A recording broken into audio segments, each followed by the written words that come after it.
Pemirsa, belasan perusahaan raksasa startup melakukan PHK besar-besaran.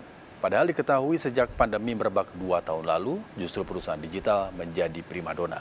Lantas apa pemicu tumbangnya sejumlah perusahaan rintisan di Indonesia?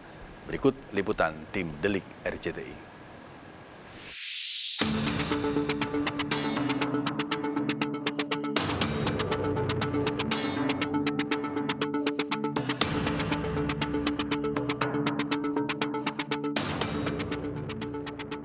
Beberapa tahun belakangan, perusahaan startup memang sedang naik daun. Terlebih sejak pandemi COVID-19 melanda. Hampir sebagian masyarakat beralih menggunakan startup untuk mendukung aktivitas belanja, belajar, hingga hiburan. Bahkan tak sedikit anak muda yang bermimpi untuk bisa bekerja di perusahaan startup. Selain gaji tinggi, fasilitas memadai, bekerja di perusahaan startup seolah menjadi bagian dari gaya hidup masa kini. Ada kesan juga bahwa ini kan sebuah nampaknya agar orang memiliki persepsi bahwa ya perusahaan startup itu wah gitu loh, dengan gaji yang besar, tadi dengan fasilitas yang wah gitu ya. Padahal kan di dalamnya juga kondisinya kan mungkin bisa jadi nggak seperti itu. Namun kini sejumlah perusahaan startup mulai tumbang diterpa badai PHK massal. Alasan yang dikemukakan pun beragam, mulai dari efisiensi hingga perubahan strategi usaha. Namun sejumlah spekulasi menyebut PHK massal yang marak di perusahaan rintisan tak lepas dari sistem persaingan tidak sehat yang selama ini diduga banyak dilakukan sejumlah perusahaan startup. Itulah yang menjelaskan kenapa GoTo atau Ruang Guru mem-PHK ribuan orangnya. Karena mereka merekrut banyak atau di industri startup sudah bakar uang banyak.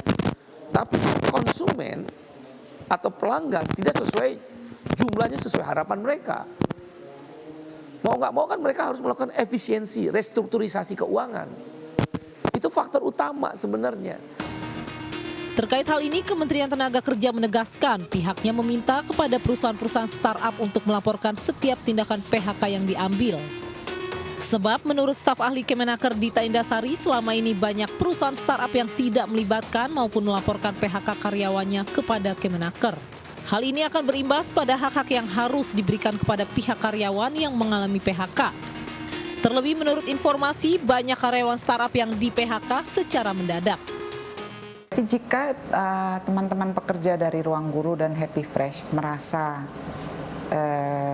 terzolimi ya, karena pemberitahuannya mendadak, hak-haknya tidak sesuai aturan, kami membuka pintu seluas-luasnya, datang ke sini, datang ke Kemenaker, tolong sampaikan pemberitahuan di media sosialnya Kemenaker atau media sosial saya, kami undang datang, kita bahas poin-poin mana yang hak-haknya belum terrealisasi. Ini sekaligus juga undangan bagi teman-teman pekerja yang memang merasa haknya belum didapatkan dari hasil PHK ini, datanglah ke kami atau ke Dinas Tenaga Kerja terdekat. Kalau misalnya kantor Kemenaker di Jakarta terlalu jauh. Tak dipungkiri, menyelenggarakan sebuah bisnis masa kini terlebih pasca perekonomian yang luluh lantak karena pandemi akan selalu penuh risiko. Namun, iklim persaingan sehat akan menunjang sebuah bisnis dapat terus berjalan. Terlebih, mereka yang terkena PHK merupakan tenaga-tenaga muda potensial di masa yang akan datang.